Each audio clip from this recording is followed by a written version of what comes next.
నమస్కారం. శుభదినం కార్యక్రమానికి స్వాగతం. మరి నేటి కార్యక్రమంలో భాగంగా మనతో పాటు ఉన్నారు విశ్వవిద్యాలయ అగ్రశ్రేణి తొలి మహిళ జ్యోతిష్య వాస్తుశాస్త్ర పట్టభద్ర పంచాంగకర్త జ్యోతిష్య మహోపాధ్యాయ జ్యోతిష్య శాస్త్రంలో పిహెచ్డి గోల్డ్ మెడలిస్ట్ కూడా అయినటువంటి డాక్టర్ ఈడ్పుగంటి పద్మజారాణి గారు మనతో పాటు ఉన్నారు. మరి వారితో మాట్లాడదాం. నేటి రాశిఫలాల వివరాలు వారి మాటల్లోనే అడిగి తెలుసుకుందాం. నేటి పంచాంగం. మరి నేటి పంచాంగం వివరాలు తెలియజేస్తారా? 28/11/2024 శ్రీ క్రోధినామ సంవత్సర దక్షిణాయనం కార్తీక మాసం కృష్ణపక్షం గురువారం. సూర్యోదయం ఉదయం 6:29, సూర్యాస్తమయం సాయంత్రం 5:40, తిథి త్రయోదశి పూర్తిగా, నక్షత్రం చిత్త ఉదయం 7:36, యోగాలు సౌభాగ్య సాయంత్రం 4:02, కరణము భవ రాత్రి 7:34, వణిజ పూర్తిగా, రాహుకాలం మధ్యాహ్నం 1:28 నుంచి 2:52 వరకు, గుళిక కాలం ఉదయం 9:16 నుంచి 10:40 వరకు, యమగండం ఉదయం 6:29 నుంచి 7:52 వరకు, అభిజిత్ ముహూర్తం మధ్యాహ్నం 11:42 నుంచి 12:27 వరకు, దుర్ముహూర్తం ఉదయం 10:12 నుంచి 10:57 వరకు, అలాగే మధ్యాహ్నం 2:41 నుంచి 3:26 వరకు, అమృతకాలం రాత్రి తెల్లవారుజామున 12:30 నుంచి 2:17 వరకు, వర్జం మధ్యాహ్నం 1:50 నుంచి 3:36 వరకు. ఇది నేటి పంచాంగం. నేటి రాశి ఫలాలు. మేషరాశి.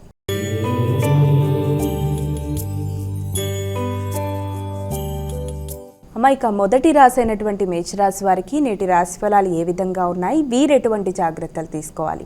ముందుగా మేషరాశి గురించి తెలుసుకుందాం. మేషరాశిలో వచ్చే నక్షత్రాలు అశ్విని, భరణి, కృత్తిక 1వ పాదం. మేషరాశి వాళ్ళకి సంఘంలో విశేష గుర్తింపు గౌరవం లభిస్తుంది. పడిన శ్రమకి తగిన ఇది ఏర్పడుతుంది. భాగస్వామి వ్యవహారాలు చాలా వరకు అనుకూలంగా ఉంటాయి. జీవిత భాగస్వామితో కలిసి చక్కటి నిర్ణయాలు తీసుకుంటూ ముందుకు వెడతారు. అన్ని విధాల అనుకూలతలు ఏర్పడతాయి. మధ్యగా ఉండే వ్యక్తుల వల్ల ఘర్షణ రాకుండా జాగ్రత్త పడాలి, మీడియేటర్స్ వల్ల. వృషభ రాశి.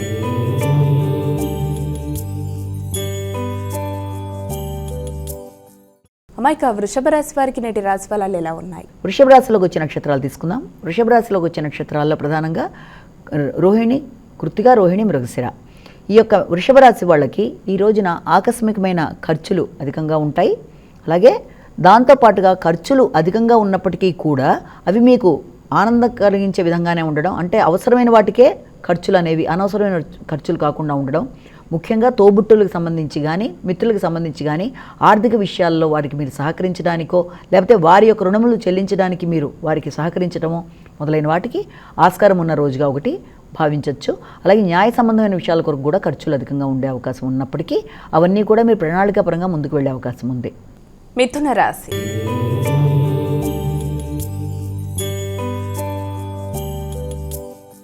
ఇక తదుపరి రాశి అయినటువంటి మిథున రాశి వారికి నేటి రాశి ఫలాలు ఎలా ఉన్నాయి? మిథున రాశిలోకి వచ్చే నక్షత్రాలు తీసుకుందాము. మిథున రాశిలోకి వచ్చే నక్షత్రాల్లో ప్రధానంగా మనకి వాళ్ళ మృగశిర, ఆరుద్ర, పునర్వసు. మిథున రాశి వాళ్ళకి మానసిక ప్రశాంతత అధికంగా ఉంటుంది. సంతానం అభివృద్ధికరంగా ముందుకెడతారు. ఇష్టమైన వ్యక్తులతో సంప్రదించి కొన్ని నిర్ణయాలు తీసుకుంటారు. ఇన్వెస్ట్మెంట్స్ మీద వచ్చే ధనం మానసిక ఆనందాన్ని ఇస్తుంది. ఆర్థిక ఆనందకరమైన విషయాల్లో పాటుగా పెట్టిన పెట్టుబడుల విషయంలో కూడా మీకు కొంత ఆనందదాయకంగా ఉండే రోజుగా ఈ రోజుని మనం భావించవచ్చు. కర్కాటక రాశి.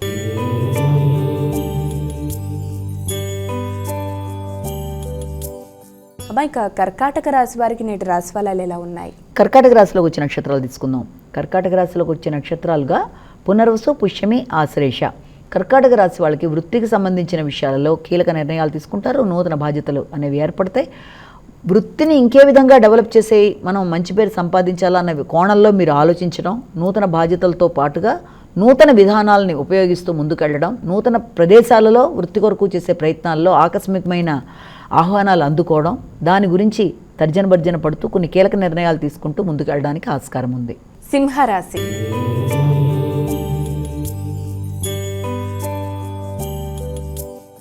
ఇక తదుపరి రాశి అయినటువంటి సింహరాశి వారికి నేటి రాశి ఫలితాలు ఏ విధంగా ఉన్నాయి? సింహరాశిలోకి వచ్చే నక్షత్రాలు తీసుకుందాం. మఖ, పుబ్బ, ఉత్తర. సింహరాశిలోకి వచ్చే నక్షత్రాలు. సింహరాశి వాళ్ళకి సంఘంలో గుర్తింపు, గౌరవం, పడిన కష్టానికి తగిన ప్రతిఫలం, మీ యొక్క నైపుణ్యాలు ఉపయోగకరంగా ఉంటాయి. అంతేకాకుండా వ్యక్తుల యొక్క సహకారం బాగుంటుంది. ప్రయాణాలు, చిన్నపాటి ప్రయాణాలకు అవకాశం అనేది అధికంగా ఉంది. కమ్యూనికేషన్ ప్రాబ్లం లేకుండా పనులు సాధించుకుంటూ ముందుకు పెడతారు. కన్యా రాశి.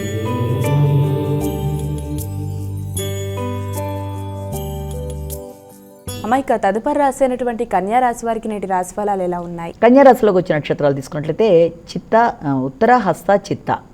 ఈ కన్యా రాశి వాళ్ళకి ఈ రోజున ఆర్థిక సంబంధమైన విషయాలు చాలా వరకు అనుకూలతల్ని చూపించే విధంగా ఉంటాయి. ముఖ్యంగా అన్నదమ్ముల సహకారంతో, తోబుట్టువుల సహకారంతో కానీ, మిత్రుల సహకారంతో కానీ ఆర్థిక విషయాలలో, అలాగే వారసత్వానికి సంబంధించిన ఆస్తులకు సంబంధించిన విషయాల్లో కొన్ని చర్చలు జరగడం అనేది, అవి మీకు ఘర్షణతో కూడినట్టుగా ఉన్నప్పటికీ అది చక్కటి పరిష్కారం ఇచ్చే విధంగా ముందుకు వెళ్ళడం, కొంత మానసిక ప్రశాంతత విషయంలో మిశ్రమ ఫలితాలను చూపిస్తూ ముందుకు పెడుతుంది. కాబట్టి వీలైనంత ప్రతి విషయంలోనూ మాట్లాడేటప్పుడు కానీ, అర్థం చేసుకునేప్పుడు కానీ, ఇతరులకు సమాధానం చెప్పేప్పుడు కానీ ఆచితూచి వ్యవహరిస్తూ ముందుకు వెళ్ళినట్లయితే అనుకూలతలు అనేవి ఏర్పడతాయి. తులారాశి.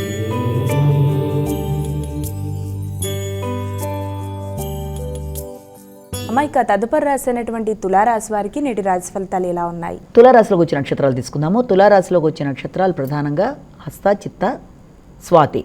ఈ యొక్క తులారాశి వాళ్ళకి ఈ రోజున వ్యక్తిగత గౌరవం పెరుగుతుంది, గుర్తింపు, ఇంతకాలం మీరు పడిన కష్టానికి తగిన విధంగా పేరు ప్రఖ్యాతలు రావడం అనేది, దాని వలన మీకు కొత్త ప్రాజెక్ట్స్ రావడం, వృత్తిపరంగా మీకు కొత్త కొత్త విధానాల్లో ఇంకా ఏ రకంగా డెవలప్ చేయాలనే ఆలోచనలు రావడం, భాగస్వామి వ్యవహారాలు అనుకూలంగా ఉండడం, జీవిత భాగస్వామితో అనుకూలమైన వాతావరణం ఉండడం, ప్రతి విషయంలోనూ మీదైన మార్కుతో మీరు ముందుకెళ్ళడానికి అనుకూలంగా ఉండే రోజుగా మనం భావించవచ్చు. వృశ్చిక రాశి.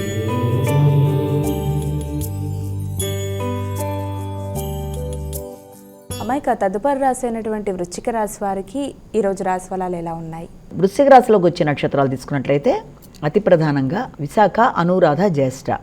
వృశ్చిక రాశి వాళ్ళకి కొంత కంటికి సంబంధించిన ఆరోగ్య విషయంలోనూ, ప్రశాంతత విషయంలోనూ కొంత ఘర్షణగా ఉంటుంది. ఇంటికి సంబంధించి ఆర్థిక విషయాల్లో ఎక్కువ ఖర్చులు, ఆకస్మికమైన ఖర్చులు, అనుకోని ప్రయాణాలు, ఆరోగ్య సంబంధమైన విషయాల్లో కొంత శ్రద్ధ కూడా తీసుకోవాల్సిన అవసరమైతే కనబడుతోంది.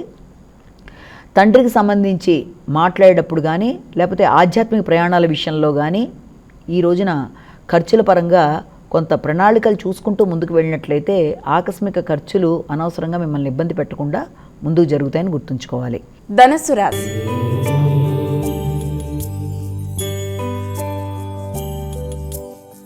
అమ్మాయిక ధనుస్సు రాశి వారికి నేటి రాశి ఫలాలు ఎలా ఉన్నాయి? మూల, పూర్వాషాఢ, ఉత్తరాషాఢ. ధనుస్సు రాశి వాళ్ళకి ఈ రోజున ఎదురు చూస్తున్న ఫలితాలు చాలా వరకు అనుకూలంగా ఉంటాయి. చేద్దాం అనుకున్న కార్యక్రమాల్లో దైవికంగా, ఆకస్మికంగా పనులు అవ్వడం, ఆకస్మికంగా ఆర్థిక విషయాలు మీకు అనుకూలతలు సిద్ధింప చేసే విధంగా ముందుకు రావడం, పెట్టిన పెట్టుబడుల మీద ఆకస్మికమైన లాభాలు రావడం, విద్యార్థులకు విద్యకి సంబంధించిన విషయాల్లో, ముఖ్యంగా విద్యాపరమైన విషయాలలో వారికి ఏదైనా రీసెర్చ్ ఓరియంటెడ్గా తీసుకునే నిర్ణయాలు చాలా వరకు అనుకూలంగా ఉండడం, కొన్ని కీలకమైన నిర్ణయాలు తీసుకుంటూ ముందుకు పెడతారు. మకర రాశి.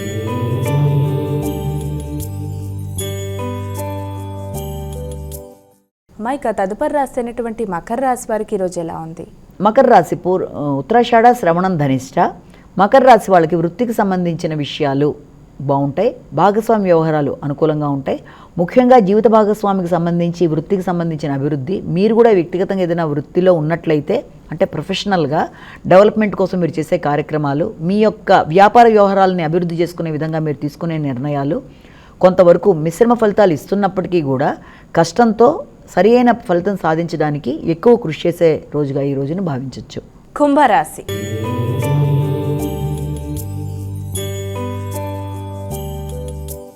మైక తదుపరి రాశి అయినటువంటి కుంభరాశి వారికి ఈరోజు ఎలా ఉంది? కుంభరాశిలోకి వచ్చే నక్షత్రాలు తీసుకుందాం. కుంభరాశిలోకి ధనిష్ట, శతభిషం, పూర్వభద్ర. కుంభరాశి వాళ్ళకి దూర ప్రయాణాలకి అవకాశం ఉంది. ఆధ్యాత్మిక ఆలోచనలు బాగుంటాయి. అలాగే పుణ్యబలం పెంచుకునే విధంగా ప్రయత్నం చేస్తారు. ఎంత కష్టపడినా తగిన విధంగా లేదు అనే కొంత అసంతృప్తి ఉన్నప్పటికీ కూడా దాన్ని మీరు మీ ఆధ్యాత్మిక బలంతో అభివృద్ధి చేసుకుంటూ ముందుకు వెళ్ళిపోతారు.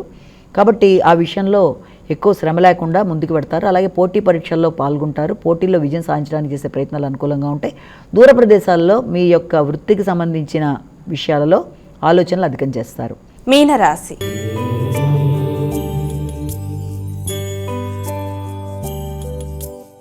అమ్మాయిక చివరి రాశి అయినటువంటి మీనరాశి వారికి ఈరోజు ఎలా ఉంది? మీనరాశికి సంబంధించిన నక్షత్రాలు తీసుకున్నట్లయితే పూర్వభద్ర, ఉత్తరభద్ర, రేవతి. మీనరాశి వాళ్ళు ఆరోగ్యం మీద ఎక్కువ శ్రద్ధ తీసుకోవాలి. ఆకస్మికమైన ఖర్చులను నియంత్రించుకోవాలి. సంతానంతో కానీ ఇష్టమైన వ్యక్తులతో కానీ అభిప్రాయ భేదాలు రాకుండా జాగ్రత్త వహించాలి. పెట్టుబడులు పెట్టేప్పుడు ఆచితూచి వ్యవహరించాలి. కొత్త వ్యక్తులతో మాట్లాడేటప్పుడు కానీ మీ యొక్క సృజనాత్మకతని, మీ నైపుణ్యాలని ఇతరులకి సలహా రూపంలో ఇచ్చేటప్పుడు కానీ చాలా జాగ్రత్తలు తీసుకుంటూ ముందుకు వెళ్ళాలి. అపార్థాలకు అవకాశం లేకుండా ముందుకు వెళ్ళినట్లయితే అన్ని ఫలితాలు కూడా చాలా వరకు అనుకూలంగా ఉంటాయి. అమ్మాయిక ద్వాదశ రాశుల వారందరూ కూడా పాటించడానికి వీలుగా ఉన్నటువంటి పరిహారం ఏదైనా తెలియజేస్తారా? ఈ రోజున 12 రాసుల వాళ్ళు తమ తమ వ్యక్తిగత దైవాన్ని ప్రార్థించడంతో పాటుగా అవకాశం ఉన్నట్లయితే తప్పనిసరిగా ఈ రోజున దత్తాత్రేయుడికి సంబంధించిన శ్లోకాలు పఠించడం కానీ, దక్షిణామూర్తికి సంబంధించిన శ్లోకాలు పఠించడం కానీ మంచి అభివృద్ధిని కలగజేసే అవకాశం ఉంది. ముఖ్యంగా శ్రీదత్త శరణమ్మ అనే శ్లోకం పఠించినట్లయితే అన్ని విధాల ఆటంకాలు తొలగిపోవడం, మీకు అభివృద్ధి పరంగా ముందుకెళ్ళడానికి ఆస్కారం ఉంటుంది. అవకాశం ఉన్నట్లయితే దత్త మందిరాలు కానీ, దక్షిణామూర్తికి సంబంధించిన దేవాలయ సందర్శన కానీ చేసినట్లయితే కూడా అది కూడా మంచి ఫలితాన్ని ఇస్తుంది.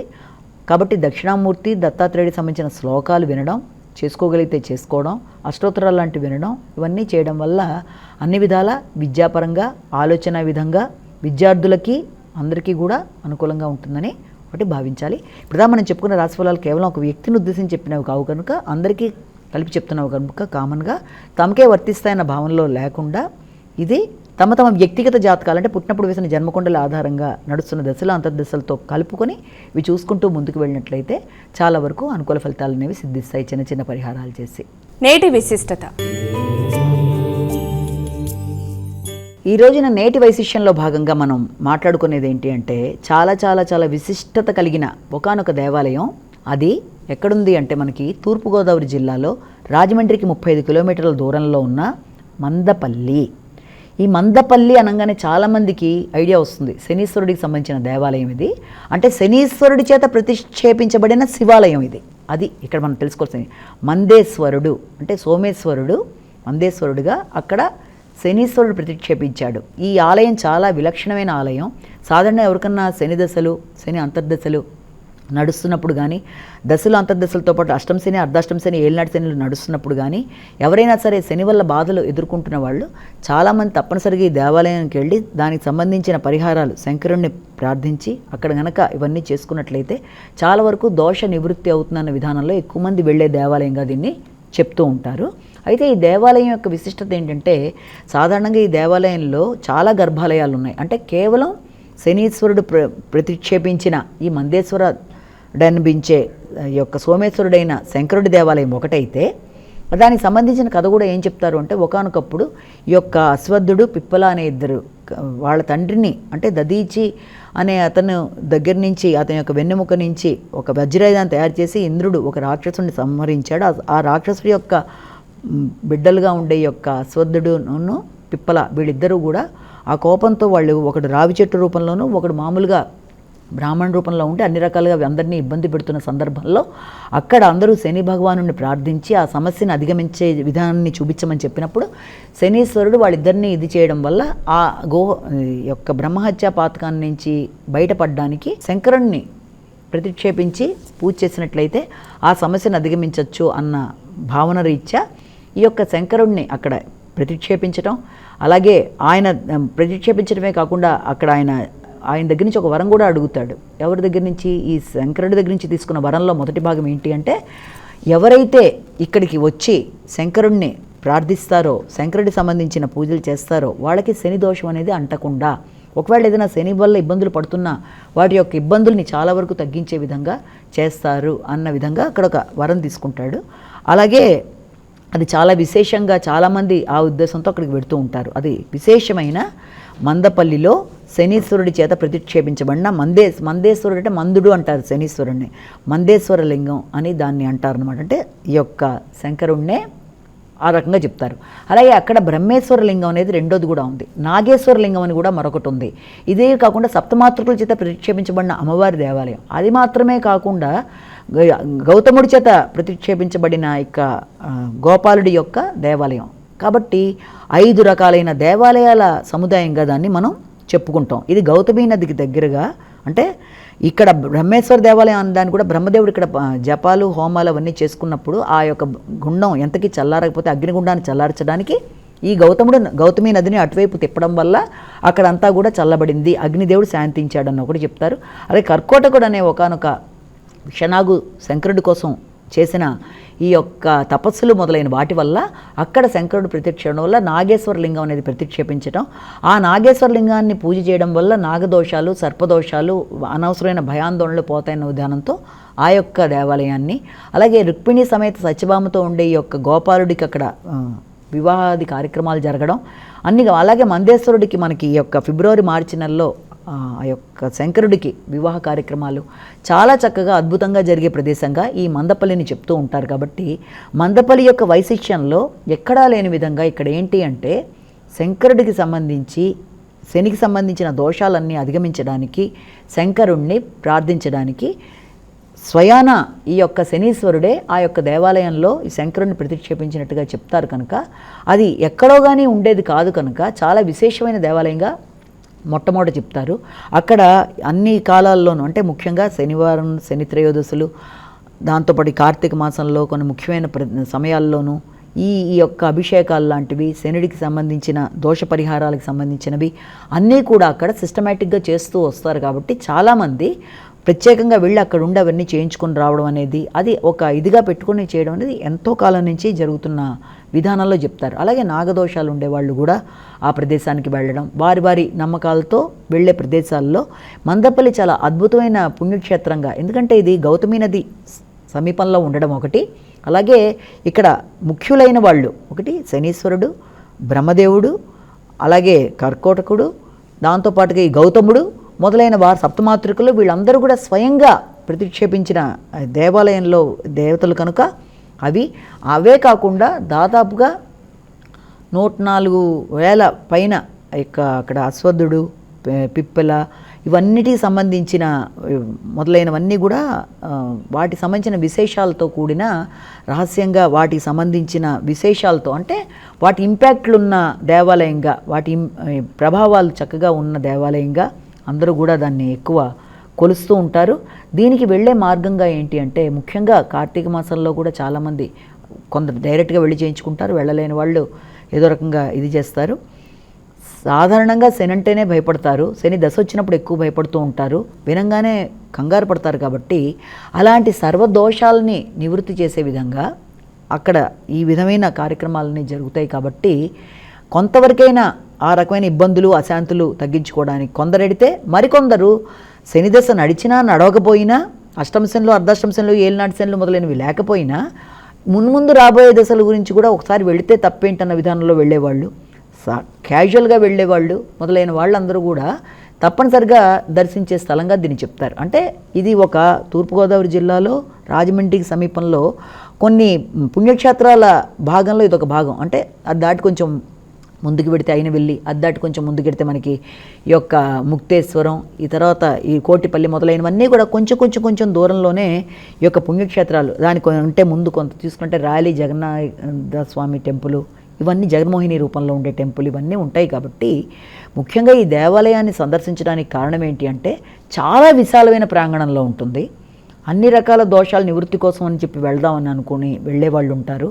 అలాగే శని యొక్క బ్లెస్సింగ్స్ అంటే క్రమశిక్షణకి కారకుడైన శనిదేవుడు కాబట్టి ఆయన దగ్గర నుంచి బ్లెస్సింగ్స్ ఒక సిస్టమేటిక్గా ఉండే జీవితం కొరకు, మానసికంగా అసంతృప్తి లేకుండా ఉండడానికి, ఆశించిన ఫలితాలు ఆటంకాలు లేకుండా, ఆలస్యాలు లేకుండా ఉండడానికి అన్నిటికీ కూడా శని భగవానుడిని పూజించే వాళ్ళు ఉంటారు. కాబట్టి ఇది ప్రత్యేకంగా శనిదేవుడే ఏర్పరిచిన దేవాలయం కాబట్టి, అది శివాలయం కాబట్టి దానికి అంత విశిష్టత ఏర్పడిందని మనం ఇక్కడ ఒకటి గమనించుకోవాల్సిన అవసరమైతే ఉంది. అలాగే దాంతోపాటుగా అక్కడికి వెళ్ళి ఆ రకమైన ప్రార్థనలు చేసేవాళ్ళు కూడా ఈ యొక్క గౌతమి నదిలో స్నానాలు చేసి, అంటే గోదావరి నది యొక్క పాయలన్నీ ఇదివరకు గోదావరి నది మధ్యలోనే ఉండే పరిస్థితుల్లో ఉండేది. తర్వాత కాలక్రమేణా దాన్ని అభివృద్ధి పరిచారు. చాలా చక్కటి ప్రాంగణం, అక్కడంతా కూడా కార్ పార్కింగ్తో సహా అన్నీ ఉంటాయి. ఎవరికైనా సరే ఆ రకమైన ఇబ్బందులు ఉన్నా కూడా ఒకసారి మందేశ్వరుణ్ణి తలుచుకున్నా, ఆయన్ని గురించి శంకరుణ్ణి తలుచుకొని ఏదన్నా ఒక మానసికంగా నాగేశ్వర లింగాన్ని తలుచుకున్నా, మందేశ్వర లింగాన్ని తలుచుకున్నా, దీంతో పాటుగా బ్రహ్మేశ్వర లింగాన్ని తలుచుకున్నా, కనీసం ఎప్పుడన్నా అవకాశం ఉంటే అటువైపు వెళ్ళినప్పుడు కనుక ఒకసారి చూసిన సప్తమాతృకులు ఉన్న అమ్మవారిని కూడా అక్కడ మనం చూసినట్టు అవ్వడమే కాకుండా వాట్లల్లో విశిష్టతగా ఇక్కడ ఈ యొక్క గోపాలుడు అంటే ఈ యొక్క కృష్ణుడి యొక్క మందిరం కూడా అక్కడ ఉండడం. సాధారణంగా ఎక్కడన్నా ఒకటే గర్భాలయం అనేది ఉంటుంది ఏదైనా దేవాలయాలు మనం చూస్తే, కానీ ఇది చాలా చక్కటి పెద్ద గోపురంతో లోపల అనేక గర్భాలయాలతో అనేక అక్కడే మనకి రావి చెట్టు అవన్నీ కూడా ఉంటాయి. ఈ యొక్క మందేశ్వరుణ్ణి తలుచుకోవడం, అలాగే శనికి సంబంధించిన స్తోత్రాలు చేయడం, ఇవన్నీ చేయడం బట్టి శని దోషాలు తొలగడానికి ఇది ఒక అనుకూలమైన ప్రదేశంగా చెప్తారు. అలాగే ఈ కార్తీక మాసంలో శివుడికి సంబంధించి కూడా అక్కడ ఏదన్నా ముఖ్యమైన కార్యక్రమాలు అవి జరుగుతాయి కాబట్టి దానికి సంబంధించి మనం ఇలాగా తలుచుకోవడం అనేది కూడా చాలా ఆనందదాయకం. నమస్కారం. మరి వీక్షించారుగా, ఇది ఇవాల్టి శుభదినం కార్యక్రమం. రేపటి కార్యక్రమంలో మళ్ళీ కలుద్దాం. అంతవరకు సెలవు. నమస్కారం.